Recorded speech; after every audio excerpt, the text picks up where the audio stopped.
ঈদের ছুটিতে ফাঁকা ঢাকা নগরবাসী স্বচ্ছন্দে ঘুরে বেড়াচ্ছে নগরীর বিভিন্ন স্থানে। ঈদের ছুটিতে ঢাকা নগরী একেবারে ফাঁকা হয়ে যায়, যেটা সাধারণত বছরের অন্য সময় সম্ভব হয় না। শহরের সড়কগুলোতে যানবাহন কমে যাওয়ায় আর শোরগোল নেই, ফলে সবার জন্য এটি একটি সুযোগ হয়ে দাঁড়ায় শহরের বিভিন্ন জায়গায় ঘুরে দেখার।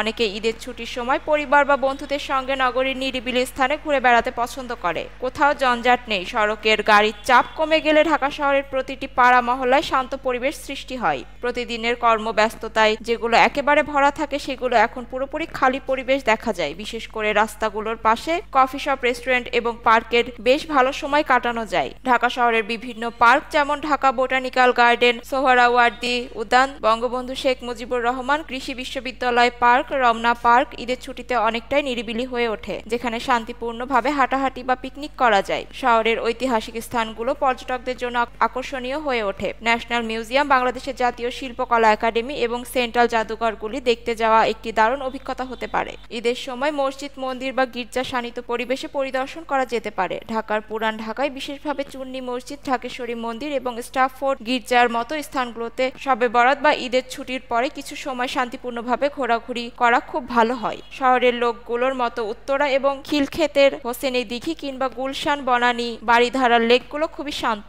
এই সময় শহরের বিভিন্ন নৌকা বিহারেরও সুযোগ থাকে। ঈদের ছুটিতে শহরের খালি রাস্তায় হাঁটাহাঁটি বা টহল দেওয়া খুবই শান্তিপূর্ণ এবং রিফ্রেশিং।